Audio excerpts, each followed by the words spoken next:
untukku istana di surga nanti. Ditampakkanlah istananya dan tersenyum sebelum meninggalnya. Ya. Nah, itu ya diantaranya. Jadi cara bacanya begitu.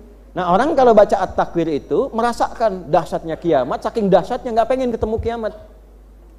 Nggak pengen. Nah, karena nggak pengen itu, yang diwafatkan sebelum tibanya kiamat itu orang-orang baik semua wafat dulu. Yang beriman wafat dulu. Ya, jadi nanti tidak ada orang beriman yang baik-baik imannya yang mengalami kiamat itu nggak ada, semua wafat. Jelas? Nah, nanti ujungnya nanti kita akan temukan pedoman hidupnya yang merubah kitanya seperti apa. Nah, ini diantara gambaran nabinya. Maksudnya apa? Sebelum baca suratnya, coba kita paham cara bacanya bagaimana supaya punya pengaruh pada jiwa. Karena ada mukjizat dalam setiap lafaz Al-Quran. Setelah itu baru kita baca. Nah, ini udah 1 jam lebih ya kita muqaddimah. Karena itu pengantar baru kita baca. Ayo diikuti. A'udzu billahi minasy syaithanir rajim.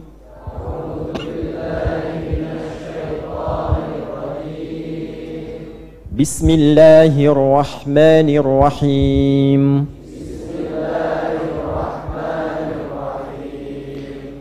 Idza syamsu kuwirat. Idza syamsu kuwirat. Baik, udah bagus. Yang pertama diingat dha ya. Dha kalau mau berlatih sedikit lidahnya agak digigit sedikit. Dha. Dha, ini untuk latihan saja. Dha. Seperti ta, tapi kalau ta itu ada udara keluarnya. Ta lebih banyak. Kalau dha ada sedikit tertahan. Ini untuk memudahkan saja ya. Saya tidak sebut istilah supaya menggampangkan. Dha. Dha. Dha. Dha. Idza. Nah, itu beda dengan ija. Ja. Gampangnya gini, kalau ingin tahu tempat huruf di mana, matikan hurufnya. Sukunkan. Misalnya ba eb. Ya, ta'at.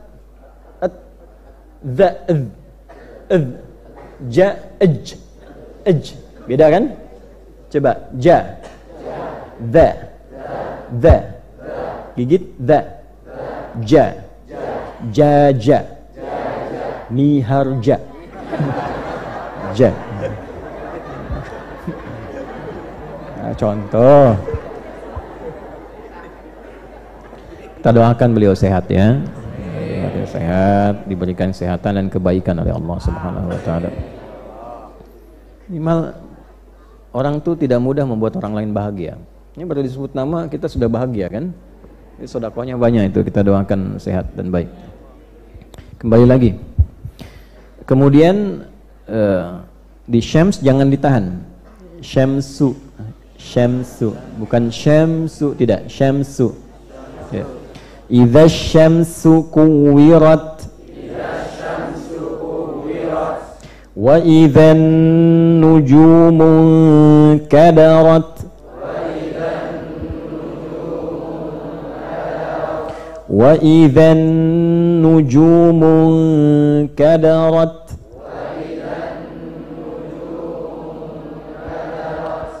Kalau ikhfa nun mati ketemu huruf-huruf ikhfa itu gampangnya begini, dari gunnah itu langsung masuk ke tempat huruf setelahnya. Ya, jadi kalau kita misalnya mengucapkan di sini ada nujumun, nah nunnya langsung masuk ke huruf kaf, ke tempatnya makhrajnya kaf. Nujumun kadarat.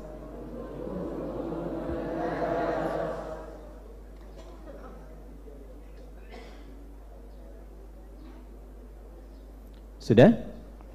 Teruskan. Nanti belajar di ayat-ayat lain tinggal begitu. Nanti nun mati ketemu ta misalnya, ya nanti masuknya ke ta. Nun mati ketemu dal langsung masuk ke makhraj dal. Jadi kelihatan akan mengucapkannya. Wa idzal jibalu suyirat. Jangan ditahan. Wa idzal jibalu suyirat. Alif lamnya jangan dipantulkan, mengalir. Bukan wa idzal, tidak, jangan dipantulkan, mengalir. Wa idzal jibalu suyirat. Wa idzal 'isyaru 'uttilat. Wa idzal wuhushu husyirat. Wa idzal biharu sujjirat. Wa idzan nufusu dzuwijat. Wa idzan nufusu zuwijat. Wa idzal mau'udatu su'ilat. Bi ayyi dzambin qutilat. Nah, ini ya. Bi ayyi dzambin langsung masuk ke qaf makhrajnya. Bi ayyi dzambin qutilat. Wa idzas suhufu nushirat. Wa idzas samaa'u kushitat.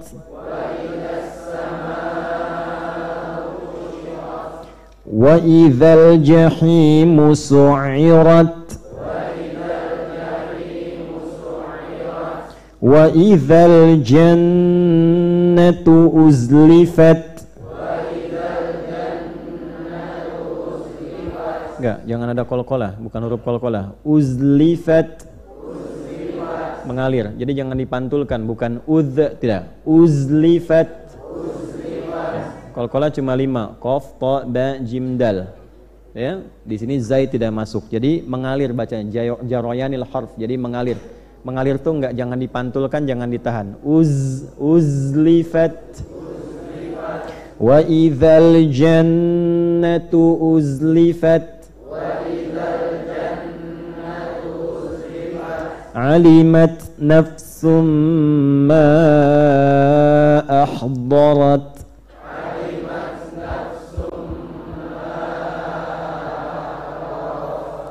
Cara mengucapkan bo itu bisa 3.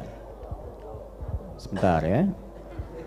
Bo bisa dari sini ditarik pinggir ke tengah. Bo. Bo. Bisa dari pinggir yang ini. Bo. Bo. Bisa dari tengah dikumpulkan. Bo. Bo. Odol. Bo. Ibu pulang ditanya sama suami, belajar apa tadi? Odol. Kalau pakai jim, ojol. Sudah. Nah, di sini ada, saya tadi sebutkan 13. Ada ulama yang menyambungkan ayat 9 dengan 8. Jadi menghitungnya 12 sumpah.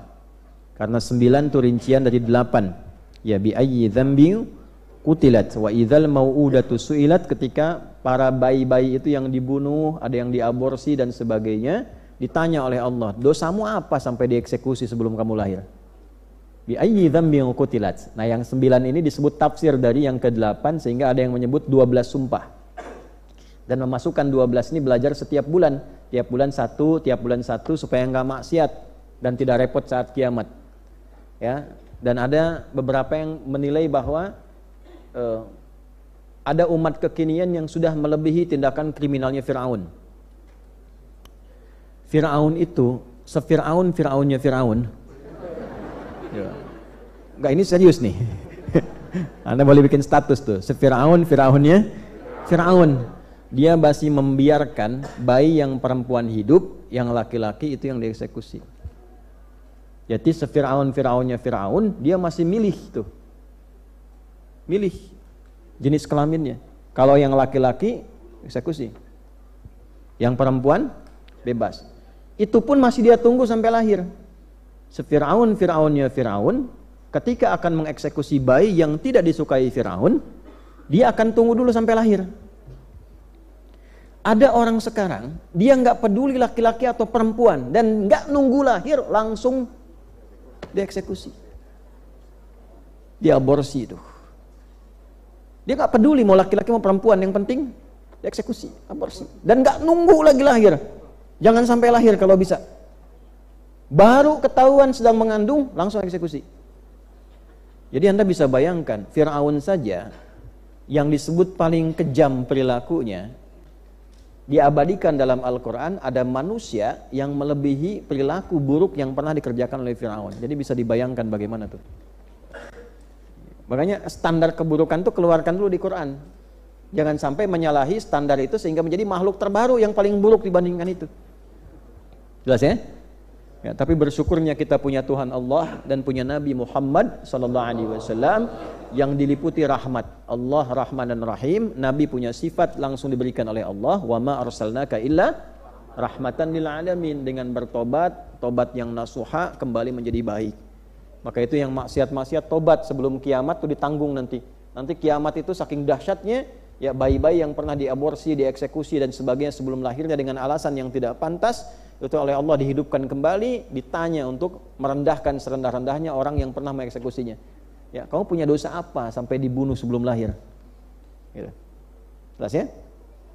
Yuk kita mulai dari ayat yang pertama, mungkin 5 menit, terus saya 5 menit atau 10 menit saya bacakan ini untuk bisa melengkapi kajian kita. Bersabar ya, karena kan kita baru mulai ini. Ya, ngaji kita nggak mungkin kita baca langsung 29 ayat tuh mustahil. Ya, pasti pengantar dulu, makanya sabar dalam mengaji. Yang penting maknanya kita dapat. Syarhul Mufradat, penjelasan tentang kosakata ayat-ayat Al-Qur'an ini. Idza syamsu kuwirat, kita terjemahkan dulu. Apabila matahari itu telah dilipat. Karena ini masuknya kepada sumpah, ya, sumpah, maka ada cara menerjemahkan yang dalam. Aku bersumpah tentang kiamat itu terjadi apabila kedahsyatannya tampak pertama kali dengan mentari dilipat. Ya. Apa yang dimaksud takwir? Sampai ada surah At-Takwir. Takwir itu apa? Ya. Kenapa disebut At-Takwir? Terambil dari nama surah ini dari ayat yang pertama. Idza syamsu kuwirat. Kawwara yukawwiru takwiran. Ya, di sini ada tad'if. Ya, kawwara yukawwiru fil mudhari'nya takwiran. Itu menunjuk kepada masdar atau sifatnya. Diambil dari ini sebagai ism, sebagai nama. Dari masdar diambil sebagai nama, menjadi nama surah. Surat yang melipat. Apa yang dilipat itu dijelaskan dalam ayat-ayatnya. Nah, apa yang disebut melipat di sini, kita teruskan dulu ya. Di sini menggunakan bentuk fi'il madhi, bentuk past tense ya. Kuwira itu dari fi'il madhi majhul, ya dibentuk past tense-nya. Dari kawwara bentuk aktifnya, bentuk pasifnya kuwira. Gampangnya gini, kalau AAA itu bentuk aktif. Kalau UIA itu bentuk pasif. Ya, misal jalasa aktif duduk, julisa pasif, kataba aktif menulis, kutiba ditulis pasif. Jelas? Jadi kalau AAA itu bentuknya aktif, UIA bentuknya pasif. UIA, AIU ya itu. IUIA. Nah, itu pasif tuh. Ya. Makanya maknanya nggak jelas. Kenapa? Pasif. Tapi kalau di Quran semua jelas ya. Takwiru syamsi, dilipatnya matahari, luffuha katakwiril imamati, yaitu yang dimaksud takwir itu luf itu gini Bu, Pak ya, supaya mudah ini. Ini ada kertas ya. Kertas kan terbentang ya. Lalu saya lipat kertasnya, luf tuh dilipat begini, terus lipat gini, sampai terlipat seperti ini, sampai nggak nampak lagi bentuk kertasnya karena tergulung, dilipat gini. Nah, kalau takwir kawwara itu dilipat seperti kurah, membentuk bulatan, yang sudah bulat karena diambil bulat kan, matahari bulat kan kelihatannya kan. Nah, dilipat begini sampai nggak nampak lagi bentuknya. Ini dahsyatnya bahasa Quran. Kenapa tidak mengambil misalnya idza syamsu luffat, dilipat, karena ingin menunjukkan bentuk matahari yang bulat itu dilipat sampai nggak nampak lagi bentuknya. Ya, ada lagi yang katakwiril imamah. Ya, imamah itu kan dari sorban begini, dilipat untuk melipat jadi bulatan di kepala kan. Nah ini dibalik, yang tadinya bulat dilipat gini sampai nggak berbentuk. Jelas? Ya. Wal muradu minhu ikhtifa'uha 'anil a'yuni wa dhihabu dhaw'iha. Dan yang dimaksud makna di sini melipat itu adalah hilang cahayanya dan tersembunyi tak nampak lagi dalam pandangan kita. Nah, dari sini ulama memberikan 3 tafsir. Ya. Dari kata takwir ini, idza syamsu kuwirat, ulama memberikan 3 tafsiran. 1, dilipat sampai tak berbentuk. Ya, dilipat sampai tak berbentuk. Ini kan matahari kelihatan kan? Nanti kalau kiamat itu bukan sekedar terbit di barat. Itu baru penandanya. Biasa terbit di timur, kemudian di itu penanda, baru penanda bahwa kiamat akan ya, saat tiba itu mataharinya langsung dilipat tuh, sehingga nggak tampak lagi. Ya, sudah hilang bentuknya. Yang kedua, kalau dilipat kira-kira masih ada nggak cahayanya? Nah, mungkin masih ada tembus dikit-dikit kan? Ya, ini dilipat sampai hilang semua cahayanya. Sudah? Dilipat sampai apa? Hilang semua cahayanya. Anda kebayang nggak? Ya, mungkin teman-teman yang ahli bidang fisika dan sebagainya bisa mengetahui kan inti matahari itu apa? Ya kan? Bagaimana bisa memancarkan cahaya? Apa kandungannya dan sebagainya? Ya, itu dilipat tuh. Ya, dilipat sampai hilang betul cahayanya. Ya, kemudian setelah hilang itu dilontar. Waram yuha. Kemudian dilontarkan matahari itu sampai kemudian menghunjam. Ya, Allah alam apakah jatuhnya dibenturkan kemudian dengan bumi atau dengan planet yang lain. Yang pasti dia bahasanya dilipat sampai hilang cahayanya, kemudian dilontarkan ke sana kemari sampai kemudian terjadi tabrakan dan hancur seketika.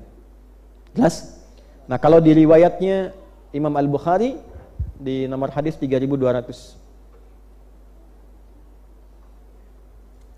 Asy-syamsu wal qamaru mukawwarani yaumal qiyamati. Bukan hanya matahari, tapi bulan pun dua-duanya dilipat saat terjadi kiamat. Ya, jadi bukan hanya matahari, tapi juga apa? Bulan. Muncul pertanyaan, kenapa harus sedemikian makhluk Allah ini ketika terjadi kiamat sampai dilipat hancur, tak kelihatan, kemudian dilontarkan di hari kiamat? Kenapa sampai harus demikian? Kembali ke sini.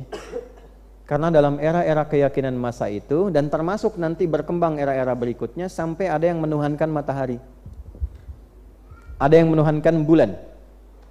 Al-An'am ayat 78 sampai seterusnya itu. Ya, falamma janna alaihi lailu ra'a kaukaba. Ketika malam tiba, melihat ada benda-benda langit, kemudian menyimpulkan ini Tuhanku. Setelah kemudian tenggelam, dia menyimpulkan, ini nggak bisa nih. Ya, besoknya lagi, falamma ra'a syamsa bazighatan qala hadza rabbi hadza akbar. Ketika lihat matahari, kaumnya menyimpulkan ini Tuhan. Nabi Ibrahim kan merefleksikan itu, menggambarkan itu. Umatnya Nabi Ibrahim menggambarkan, lihat matahari, nuhankan matahari. Matahari tenggelam, lihat bulan, menuhankan bulan. Maka semua yang dituhankan dari benda-benda itu akan dihancurkan di hari kiamat. Untuk menunjukkan pada manusia, sekaligus ini yang kamu tuhankan, jangankan engkau, Tuhanmu pun aku hancurkan sehancur-hancurnya. Maksudnya yang engkau pertuhankan pun aku hancurkan, untuk memberikan kesadaran akhir bahwa ini bukan Tuhan. Tuhan yang sejati menunjukkan bahwa ini bukan Tuhan. Pertandanya apa? Yang dituhankan itu dihancurkan sejadi-jadinya. Jelas? Ya. Nah, bahkan kemudian nanti ada riwayat dalam hadis lain, matahari itu setelah dilipat tak kelihatan cahayanya, dipendamkan, itu lemparnya langsung, dalam hadis lain dilemparkannya langsung ke neraka, ya, menjadi bahan bakar neraka secara aktif. Di panasnya matahari ketemu sekaligus dengan bulan yang mendapatkan pantulan dari cahayanya itu, ya, ditenggelamkan ke dalam neraka, jadi bahan bakar neraka sekaligus dengan yang lainnya, ya, supaya apa? Dirasakan oleh makhluk yang memuja dan mengangkatnya sebagai Tuhan. Sekalian nih, rasakan cahaya matahari di dalamnya yang kau agungkan sebagai Tuhan itu. Ini poinnya. Kalau disebutkan ayatnya, tidak disebutkan siapa tokohnya, tidak disebutkan kapan kejadiannya, ini menunjukkan bahwa di masa-masa depan akan ada lagi yang bersifat serupa, sekalipun bukan di era Nabi Sallallahu Alaihi Wasallam. Ada di zaman modern yang mengagungkan matahari, yang mendewakan matahari, ada yang menuhankan alam semesta. alam semesta berfirman misalnya kan. Nah, itu sekalian tuh nanti dengan alam semestanya dilipat sekalian. Jelas? Nah, itu kiamat terjadi demikian. Jadi ini pelajaran bahwa kita diminta untuk menemukan Tuhan yang hak. Nah, karena itu kita akan temukan ayat-ayat tentang dialog tentang matahari. Ya, maka Allah mendefinisikan jelas, laisa kamitslihi syai' wa huwas samiul basir. Jadi yang disebut Tuhan itu nggak boleh sama dengan makhluk. Kalau sama berarti ada potensi makhluk bisa jadi Tuhan. Jadi nggak boleh sama. Ya, kalau makhluk itu berpasangan, ya kan cenderung berpasangan, laki-laki perempuan. Kemudian binatang juga begitu kan? Ya, ada jantan, ada beti, tumbuhan ada putik, ada benang sari, kehidupan ada siang, ada malam. Wa min kulli syai'in khalaqna zawjaini la'allakum tadhakkarun. Quran surah 51 ayat 49. Dan semua makhluk yang aku cipta berpasangan untuk menyadarkan engkau hanya aku Tuhan yang tidak punya pasangan. Makanya kalau ada Tuhan yang hadir dari hasil keberpasangan, baik melahirkan ataupun dilahirkan, maka otomatis bisa dikatakan itu bukan Tuhan yang sejati dalam keyakinan umat Islam. Kenapa? Karena standarnya sederhana, Tuhan harus beda dengan yang bukan Tuhan. Kalau ada kesamaan, berarti setiap makhluk berpotensi jadi Tuhan. Tuhan dilahirkan misalnya, ada yang melahirkan Tuhan. Ya, berarti sama dengan manusia, karena manusia bisa melahir. Nah, Tuhan nggak boleh punya sifat makhluk. Atau Tuhan melahirkan, manusia berpasangan, berarti kan ada partner kan? Ada banyak kan? Nah, Tuhan nggak boleh banyak. Nanti logikanya ditampilkan lagi di Al-Anbiya. Lau kana fihi ma'alihatun illallahu lafasadata. Kalau yang mengatur semesta Tuhannya banyak, akan potensi timbul kerusakan. Karena pikiran Tuhannya akan beda-beda. Misal Tuhan 5 nih. Misal kan, atau Tuhan 2 aja lah, jangan banyak-banyak gitu kan. Misal saja. Terus ini ada yang nggak disenangi. Wah, tanah kusir nih. Ya. Yang satu bilang, udah kirim hujan aja, guntur. Yang satu bilang jangan dulu dah, mungkin ada potensi tobat, kirim ke Tanah Abang dulu aja gunturnya, misalkan. Misal gitu kan. Debat nih dua Tuhan. Bayangkan kalau dua Tuhan berdebat, bagaimana nasib alam? Ya fasadata, pasti rusak, hancur nantinya. Tapi kalau Tuhannya lebih daripada itu, maka Tuhan itu mesti tunggal. Dengan tunggal itu absolut. Tuhan itu mesti absolut, mesti mutlak. Kalau tidak punya sifat absolut, tidak mutlak dengan sendirinya, tidak utuh, ya ada sifat-sifat yang melekat dari makhluk, maka cedera Tuhannya. Jelas sampai sini? Nah, maka dalam konteks ini kembali ke sini, matahari pun yang dipertuhankan, jangankan matahari, semua yang diagungkan, dipertuhankan, pada akhirnya akan dibinasakan. Jadi ini kias saja analogi. Sebab kadang-kadang ada yang mengagungkan misalnya harta benda, mengagungkan kendaraan, sampai dengan kendaraan itu lupa sholat, mengagungkan keris misalnya, senjata punya keunikan, ada keunikannya, tapi jangan diangkat berlebihan, ya sampai seakan-akan jadi sembahan gitu. Keunikannya ada, pedang, keris, golok itu ada keunikan. Jadi pakar-pakar itu kadang membuat sesuai karakternya. Karakternya dominan, gerakannya seperti ini, kemampuannya begini, sesuai sifatnya dibuatkan. Maka diberikan nama. Nama itu bukan ingin menunjukkan pengkultusan, bukan. Karakter yang senafas dengan pemiliknya. Saya dibuatkan keris oleh salah satu keturunan dari Pangeran Diponegoro ke atas itu. Dibuatkan keris. Bahannya dari Argentina. Khusus. Dan ketika dihadiahkan disebutkan karakter Ustadz itu begini. Karena itu saya berikan kerisnya sesuai dengan karakter pemiliknya. Ya. Tapi apakah dengan demikian saya mandikan misalnya, saya simpan gini, kan tidak juga. Ya, saya belum mandi udah mandikan keris ya kan? Kan enggak juga. Maksudnya ditempatkan biasa-biasa aja. Kalaupun dimandikan, bukan dimandikan, dibersihkan, digosok, dirapiin, selesai. Jadi tidak diangkat ke tingkat pengagungan tertinggi. Ya, punya kereta masa lalu diabadikan, ya, keretanya sampai dimandiin misalnya. Nah, itu kan terlalu berlebihan. Ya, yang mandikan belum mandi ya kan? Misal saja gitu. Nah, termasuk sama. Dulu mendewakan matahari, mendewakan bulan, sekarang ada yang mendewakan kedudukan. Sampai untuk mendapatkan jabatan harus menyingkirkan orang, harus menipu orang dan sebagainya. Misal, untuk mendapatkan harta harus menzalimi orang. Jangan potong videonya ya, nanti beda-beda nanti. Ya, ini konteks tafsir ayat. Untuk mendapatkan harta benda sampai menzalimi orang lain, itu kan mendewakan berlebihan. Nah, yang dengan itu dia senang menghitung, hati-hati. Hati-hati, dia sedang menghitung tuh. Setelah menghitung, mengangkat status. Dengan mengangkat status merendahkan yang lain. Maka disifatilah oleh Al-Quran dengan al-humazah wa lumazah. Wailul likulli humazatil lumazah. Apa sifatnya? Alladzi jama'a malau wa addada. Tapi menarik ya. Perhatikan. Humazah dan lumazah pakai ta. Tapi ketika menjadi pekerja, domirnya, kata gantinya, gendernya berubah ke laki-laki. Alladzi. Ini menunjukkan apa? Ada tipikal suami istri, suaminya bekerja banyak mengumpulkan harta, istrinya yang pamer status.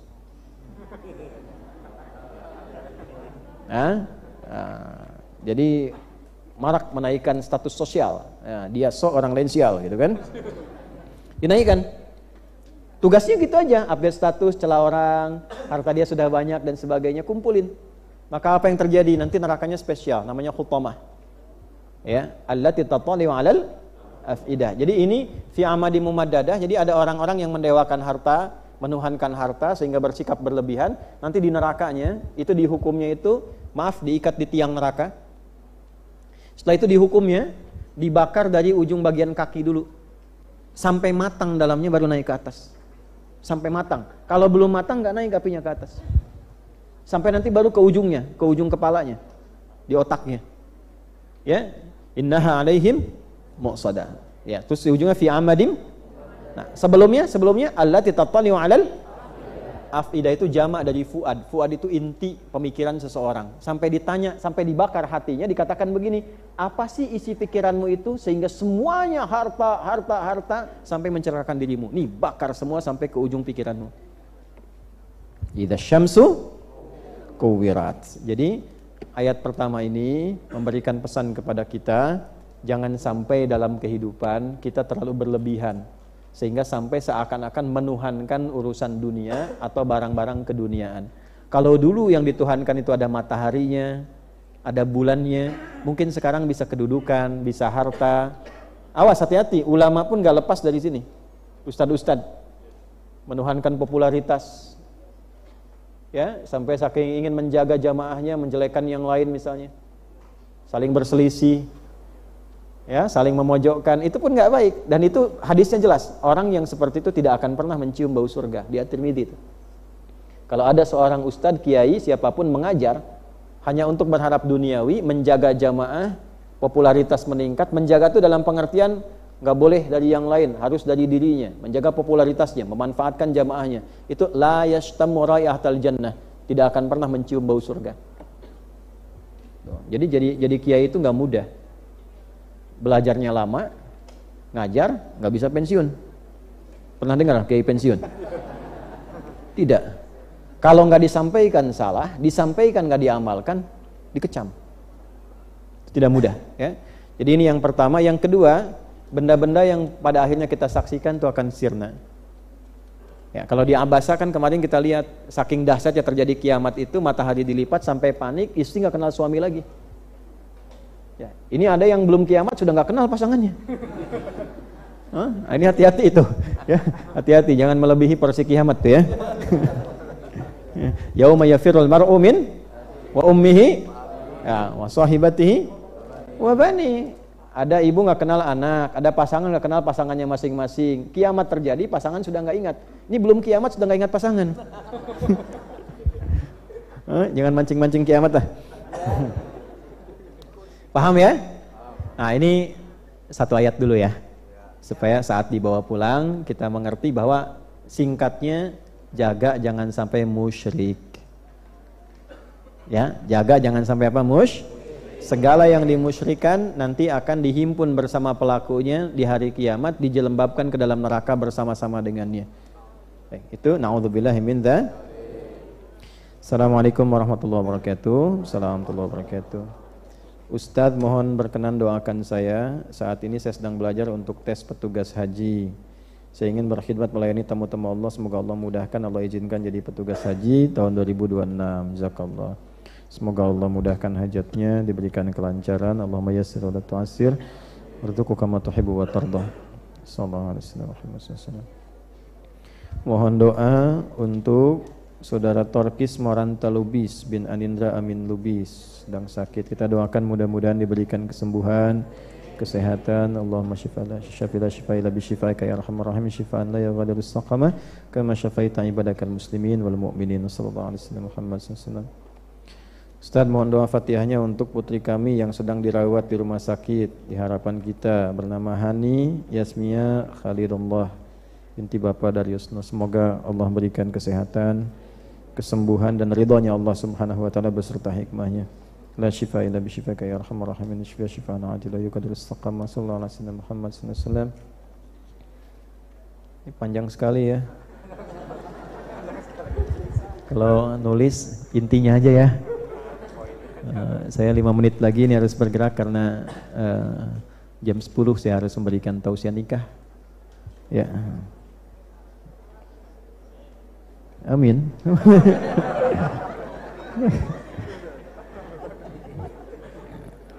Assalamualaikum warahmatullahi wabarakatuh Ustaz. Mohon maaf sebelumnya izin sedikit bercerita. Karena bercerita saya baca di mobil ya. Nanti saya baca insyaallah. Assalamualaikum. Waalaikumsalam. Gitu aja, assalamualaikum. Ustaz, saya mau tanya, kenapa kok tidak lanjut lagi kajian AQS Al-Quran Sunnah Solution yang di malam Jumat di Masjid Al-Ihsan PJS Galaksi Bekasi? Soalnya rindu sekali Ustaz kajian AQS Ustaz. Syukran Ustaz di Hidayah. Tanya sama DKM-nya, yayasannya. Ya, tanyakan gitu. Ya. Semoga Allah berikan hidayah tuh. Kalau saya cerita panjang nih. Nanti satu waktu ya dijawab itu.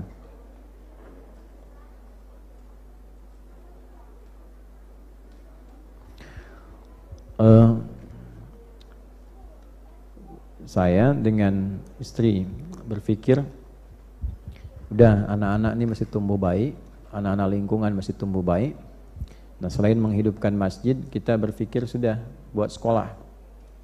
Yang sekolah ini niatkan mendidik supaya baik, anak-anak komplek baik, yang mau belajar di situ baik, dan tidak mencari uang dari situ.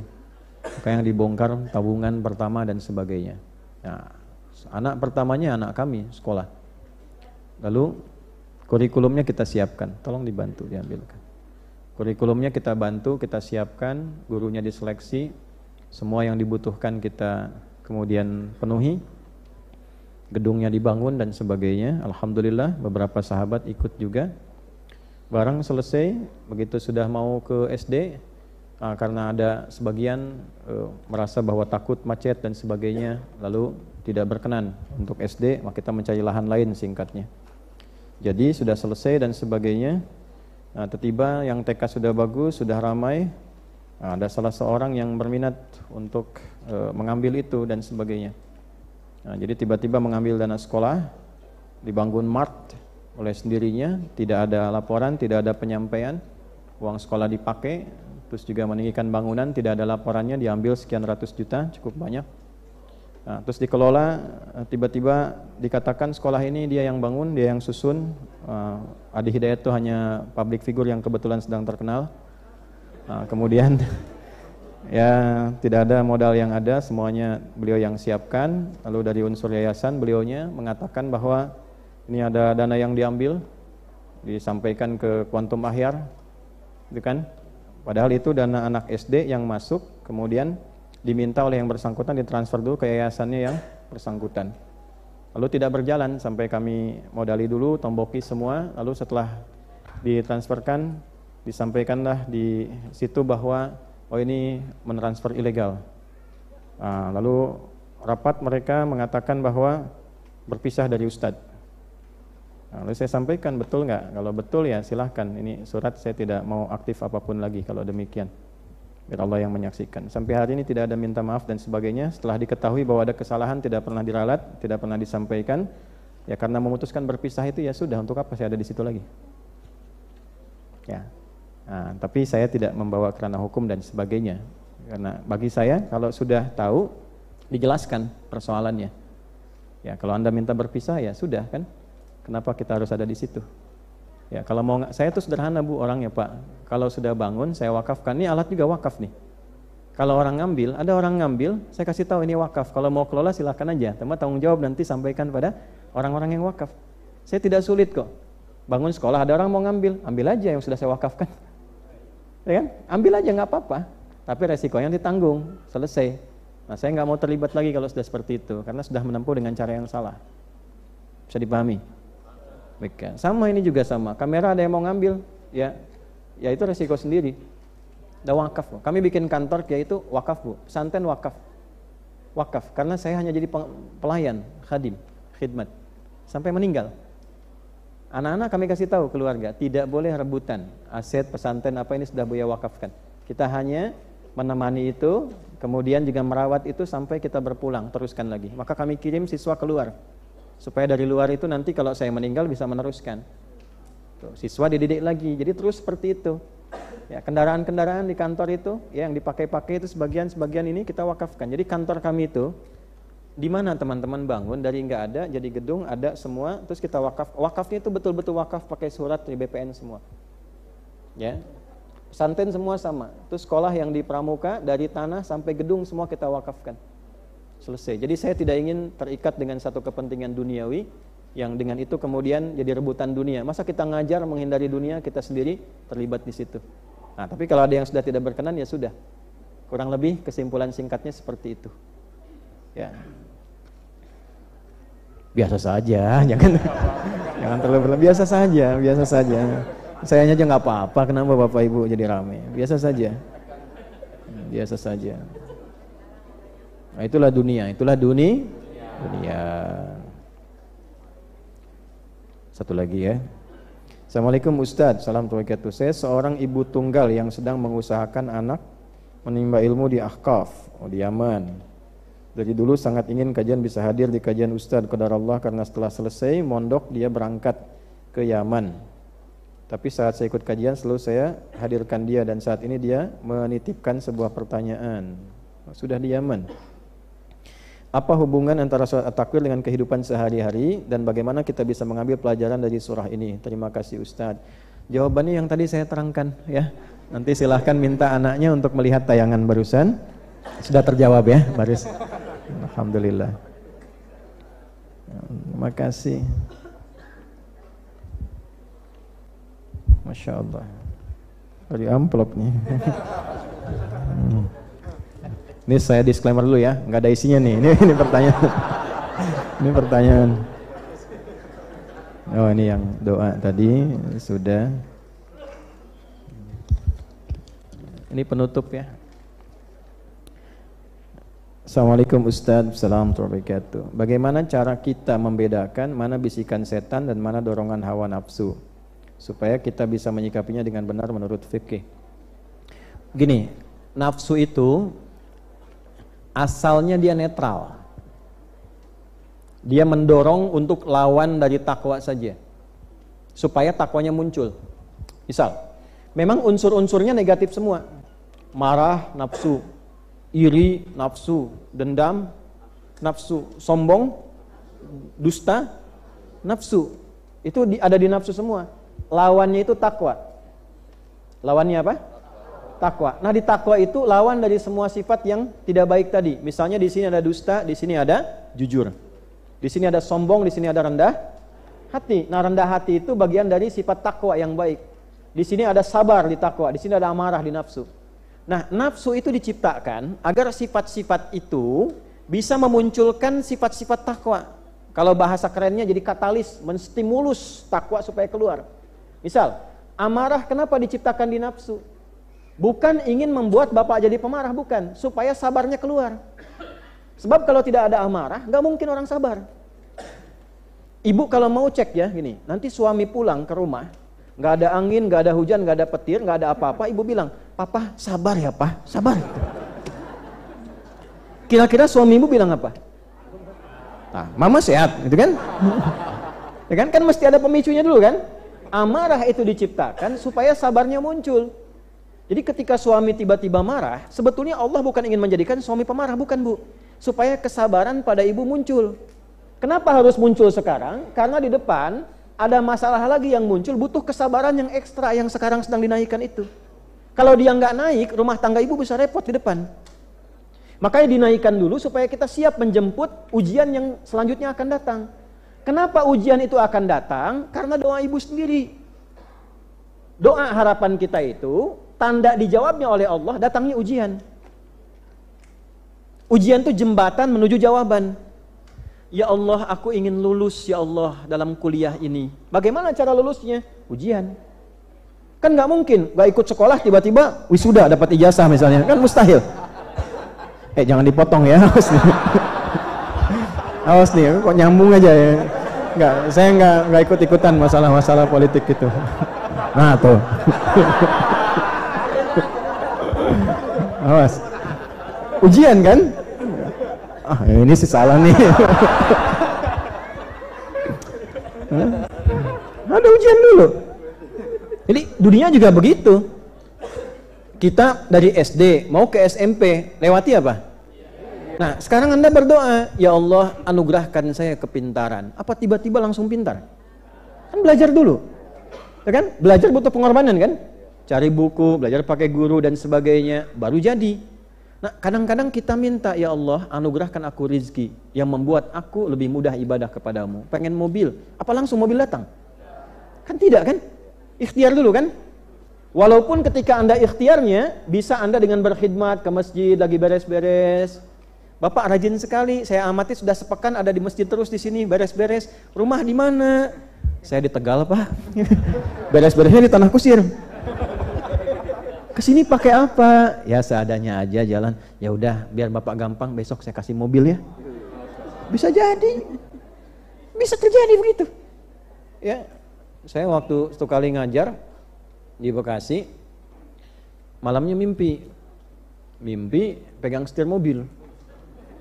Saya berangkat biasanya pakai motor. Nah, sama yang asistennya kawan, kan tinggal di pavilion di rumah itu waktu itu.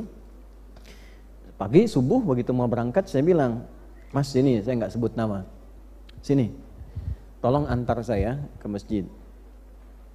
Tapi kalau pulang nanti jangan banyak tanya. Pokoknya pulang aja. Nah, beliau biasa bawa mobil kan, antar pakai motor. Setelah kajian ada jamaah yang ngajak ke rumah, Ustadz mampir sebentar. Ngobrol udah. Ustadz gimana dakwah macam-macam. Nah, Ustadz mohon maaf di depan itu mobilnya Ustadz. Oh, mobil saya. Oh iya mohon maaf walaupun tidak baru, mungkin bisa memudahkan Ustadz untuk transportasi ke tanah sini. Cuma saya mau tanya, Ustadz bisa bawa mobil tidak? Saya bilang saya tidak Pak, tapi ini bisa. Jadi akhirnya pulang pakai mobil, motor disimpan. Saya bilang sama yang bawa, diam aja gitu. Sampai akhirnya mobil itu karena banyak orang pengen ngaji, pengen apa, karena bilang beliaunya, Ustadz kalau memang nggak cocok dijual nggak apa-apa, kalau perlu sama saya juga nggak apa-apa, jual lagi. Akhirnya saya jual, dibikinkinlah kemudian tempat untuk belajar, saya sewa ruko, didirikanlah Quantum Ahyar Institute di bulan Agustus tahun 2013. Di situ digantikan. Nah, untuk supaya orang ngaji ada yang belajar bahasa Arab di situ, ya. Hampir tiap malam pada maghrib dulu datang belajar. Ada yang dari macam-macam, ada yang tukang cukur, ada yang dari perusahaan macam, masih ngaji dulu. Dari situ tiba-tiba Allah pertemukan lagi ngajar, ada adik di pesantren yang dulu saya dampingi, udah lama ketemu 11 tahun. Nah, di mana sekarang? Saya ngajar begini, senang beliau. Nah, tiba-tiba yang tadi itu diganti lagi dengan mobil yang baru lagi. Nah, baru sudah ada, sudah kemudian dari situ, alhamdulillah dapat tempat, nah itu dikasihkan lagi begitu, yang pakai lagi. Tempatnya kemudian dikembangkan lagi, lalu jadi tempat, setelah jadi tempat kita wakafkan. Itulah hidup kami seperti itu. Tuh, jadi ya alhamdulillah, jadi menikmati apa yang Allah anugerahkan, tapi sewajarnya saja. Ya, jadi kalau ada yang katakan, Ustadz orang kaya, Anda salah, saya kaya banget, karena saya punya Allah. Enggak, saya punya Allah. Itu inti, kalau sudah merasa punya Allah itu ringan hidupnya. Kaya banget. Ya, karena punya Allah. Bukan berarti punya, tidak, kayak apa umroh gini kadang nggak ada uangnya, nggak ada Pak. Tapi hati kita kan yang tunjukkan. Kalau udah berikan sudah. Tapi pas mau berangkat ada. Ya, tapi tidak semua hati begitu. Ada yang juga pengen diberangkatin nggak dikasih. Ya, ada yang pura-pura nulis gini pengen dikasih nggak dikasih gitu. Ya, emang kan kan nggak begitu juga semua jalan. Nah itulah nafsu. Jadi kalau nafsu itu cenderungnya biasa saja, dia kerjanya seperti itu normal. Tidak ada bisikan yang harus kriminal, asalnya nggak kriminal, cuman mengkatalis saja supaya ini naik yang baiknya. Kadang-kadang ada yang biologis, pengen makan, mau lewat nih ada somai depan, mau masuk belajar, mau beli, ustadz datang, nanti aja bang, gitu kan. Begitu selesai lihat lagi udah habis somainya. Nah, pulang ke rumah kepikiran, sampai kepikiran mau tidur, sampai mimpi ketemu somai. Nah, itu nafsu. Kalau setan tidak. Kalau setan bagaimana caranya dia maksiat? Itu tugasnya. Makanya disebut syaitan dari kata syatona, yang menjauhkan orang dari kebaikan. Setan itu tipikalnya yang penting maksiat. Gimana caranya maksiat? Kalau nafsu ingin aja, ingin gitu. Kalau setan gimana caranya maksiat? Wah, sepatu bagus nih. Pengen sekali punya yang seperti itu. Datang setan. Kapan? Kapan lagi ada kesempatan begini katanya kan? Nah, itu setan. Jadi cara membedakannya, kalau setan cenderung provokasinya pada maksiat. Kalau nafsu keinginan yang terus terbawa. Yang bahaya itu setan menunggangi nafsu. Ya, makanya kadang-kadang dalam bab tertentu dilarang kita berpenampilan atau menampakkan sesuatu yang menghadirkan dorongan nafsu supaya tidak ditunggangi setan. Kenapa ada batasan untuk perempuan menggunakan pakaian tertentu? Supaya di lawan jenisnya tidak aktif nafsunya sehingga setan menunggangi. Kalau aktif terus-terusan diikutin, dilihat, nanti datang setan. Lama-lama maksiat terjadi. Ya, demikian dalam kehidupan juga ya. Jadi kenapa kita ibadah? Salah satunya mengendalikan apa? Nafsu. Makanya di Quran, di hadis ada belajar makan secukupnya, tahu fungsinya. Kalau takwa kebutuhan, nafsu keinginan. Ya, misal, apa fungsinya minum? Kebutuhannya apa? Menghilangkan haus. Nah, nafsu memberikan warna dalam minuman itu. Pengennya apa? Oh, saya udah lama minum air bening, pengennya susu aja, ya kan? Nah, itu nafsu namanya. Jelas? Nanti mama besok kita makan apa? Nasi uduk pak, gitu. Ya baik, kita berangkat nanti ya. Yang di mana? Yang di Paris. Ya benar. Itu nafsu. Nah, padahal kebun sirih juga ada misalnya kan. Nah, malam-malam tiba-tiba tinggal di Bekasi, pengennya nasi uduk kebun sirih. Padahal nasi uduk banyak di sampingnya. Paksain, nggak pengen berangkat ke sana, itu nafsu. Berangkat macet, nyampe ke sana habis, ya kan? Pulang kepikiran, itulah nafsu. Jadi cara membedakannya, nafsu cenderung support pada keinginan yang sulit untuk dihilangkan. Cara mengendalikannya, cari lawannya pakai takwa. Sedangkan setan itu cenderung mengarahkan pada maksiat. Nah, caranya hindari bisikannya, cari lawannya. Lawan setan itu malaikat. Karena itu malaikat disebutkan 88 kali dalam Al-Quran, setan disebutkan 88 kali. Nafsu sesuai dengan fungsi manusia di dalamnya disebutkan 115 kali. Takwa yang sesuai fungsi memanage nafsu disebutkan 115 kali. Dari 240 kali penyebutan, 115-nya adalah fungsi mengendalikan nafsu. Jadi kalau kita belajar, nama manusia yang terkait dengan pengendalian nafsu namanya Bashar. Disebutkan 35 kali dalam Al-Quran. Jadi kalau ingin mengendalikan nafsu, cari setiap kata Bashar dalam Al-Quran. Qul innama ana basyarum mithlukum. Kata Nabi, saya pun manusia, cuma bedanya yuha ilayya. Saya manusia yang disempurnakan dengan diberi wahyu. Jadi Nabi dibimbing oleh Allah, dijaga oleh Allah, sehingga nafsunya Allah langsung yang jaga. Kita bukan Nabi, bukan Rasul. Bagaimana cara menjaganya? Jaga takwa yang sudah Allah titipkan pada diri kita dengan mengambil petunjuk Nabi. Nabi diajarkan, kita belajar dari petunjuk Nabi. Di antara cara membimbing itu mengendalikan supaya baik, tidak terjebak dalam pendewaan kehidupan sehingga nestapa saat kiamat tiba. Muncullah at-takwir untuk melipat segala yang diinginkan oleh nafsu. Itu kesimpulan hari ini. Semoga kita diberkahi, semoga dimaafkan segala salah kita, diampuni dosa-dosa kita. Allahumma taqabbal minna innaka antas sami'ul alim, tub 'alaina innaka antat tawwabur rahim. Rabbana atina fid dunya hasanah fil akhirati hasanah wa qina adzabannar. Sallallahu alaihi wasallam Muhammad wa ala alihi wa sahbihi ajma'in wa akhiru da'wana subhanakallahumma rabbana wa bihamdika asyhadu an la ilaha illa anta astaghfiruka wa atubu ilaik. Walhamdulillahi rabbil alamin. Saya mohon khususnya pada yang di luar, saya minta diberi akses ya, yang memudahkan, karena saya sudah berikan tambahan 30 menit untuk di sini supaya sampai ke tujuan dengan cara yang baik. Assalamualaikum warahmatullahi wabarakatuh.